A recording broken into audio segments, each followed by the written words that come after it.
Naquela manhã de sábado, naquela mesma manhã, quando ele soube da história sobre o cão, aquele cãozinho que estava ali, guardando aquele túmulo, aquele mausoléu antigo de família.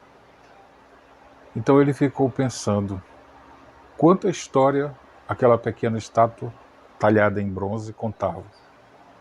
E ele sempre fazendo apenas ideia do que podia ser, assim como a maioria das pessoas que ia ali, naquele cemitério.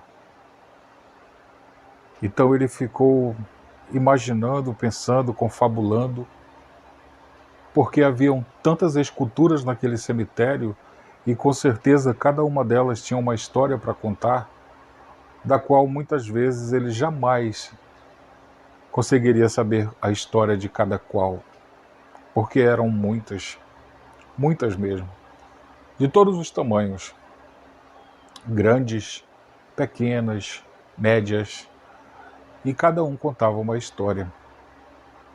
Então ele começou a caminhar para o lado leste do cemitério, porque de repente ele lembrou de uma estátua que ele sempre via, que ele sempre observava de longe, porque ela não ficava próximo às vias pavimentadas para que ele pudesse caminhar e ter acesso à mesma. Ele teria que caminhar entre os jazigos e muitas vezes havia mato, havia lama quando chovia.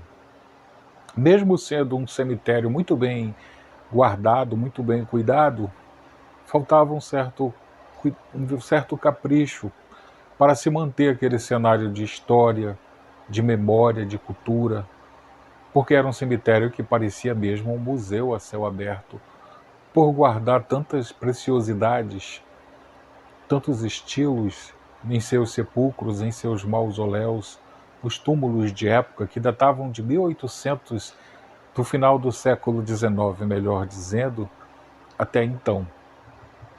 Então ele se apressou, porque ele estava curioso, muito mais naquele dia, após ter sabido da história do cãozinho feito de metal, né? E ele chegou perante o túmulo que ele lembrou.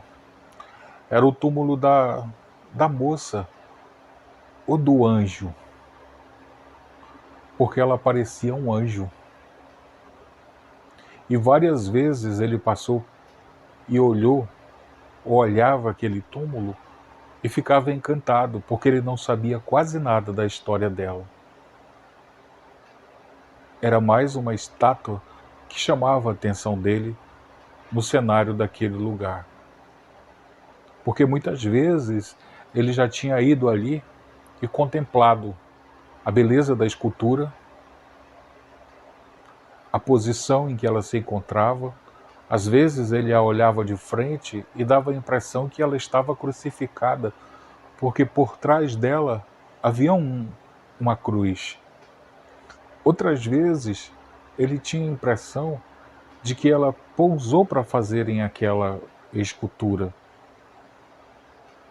Mas ao mesmo tempo ele pensou, se ela estava viva, ela não teria pousado para fazer uma escultura que representaria a sua própria morte, né?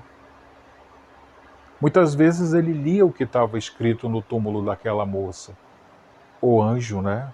Porque também às vezes na imaginação dele, ele achava que fosse apenas um anjo que estivesse ali pousado, como se estivesse guardando o túmulo de alguém, de uma outra pessoa, que seria uma pessoa do sexo masculino.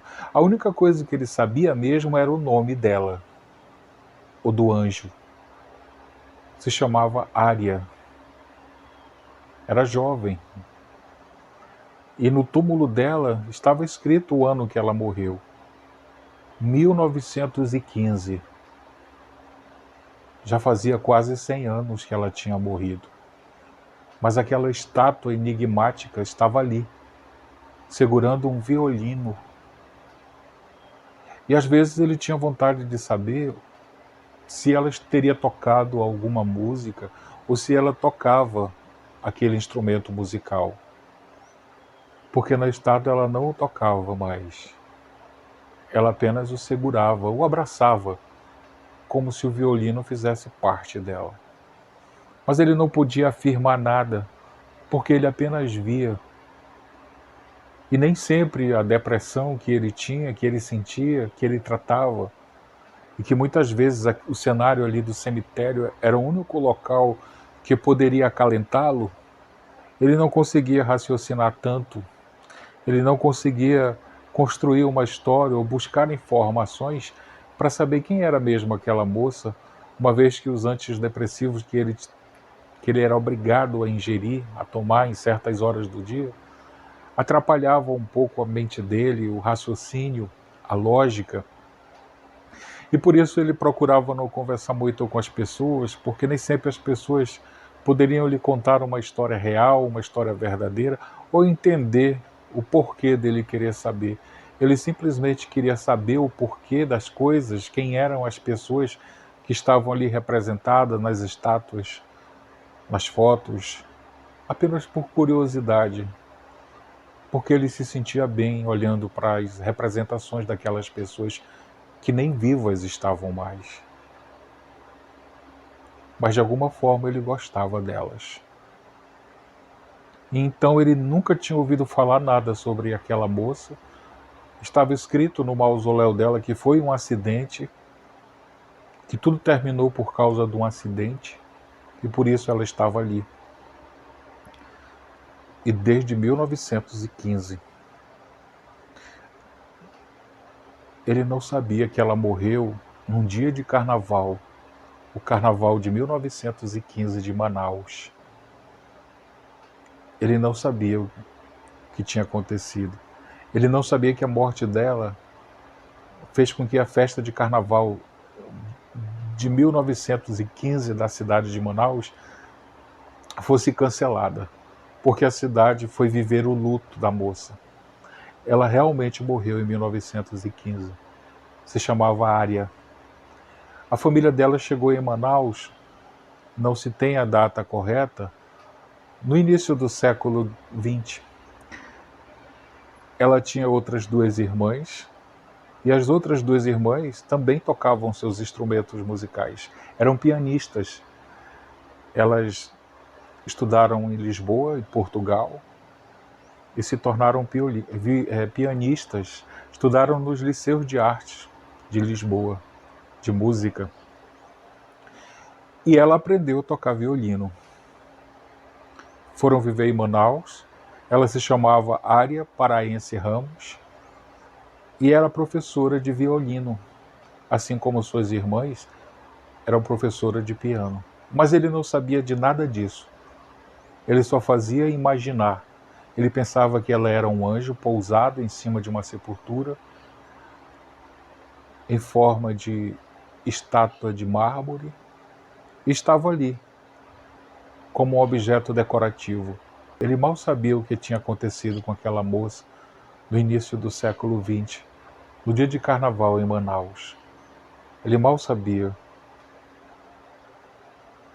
E por isso ele tinha pouco a imaginar. Ele apenas a desenhava em sua mente como se fosse um anjo pousado, adereçado com uma cruz nas suas costas, não tinha asas, usava um vestido elegante, um vestido de época, um vestido que era vestimenta, indumentária de várias outras moças da época, pelo menos o modelo da época de 1915, o início do século XX, na cidade de Manaus. Então ele ficou olhando. Ele tinha acabado de saber um pouco sobre o cachorrinho e de repente ele ficou olhando para a estátua de mármore da Ária, a moça que tocava o violino, e ficou lembrando da estátua de bronze do cachorrinho Douglas. E assim ele ficou pensando, ele ficou imaginando. Ele gostava de analisar todos os detalhes. Ele gostava de ver tudo. Isso acalmava a alma dele. E ele foi se despedindo naquela manhã das estátuas, dos túmulos, das vias solitárias do cemitério.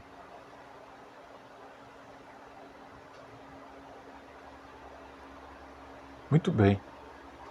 Se você ficou curioso para saber sobre a história da estátua da violinista Ária, dá uma olhada aqui nesse Instagram, que você vai conhecer um pouco mais sobre essa história. Muito obrigado. Até uma próxima vez.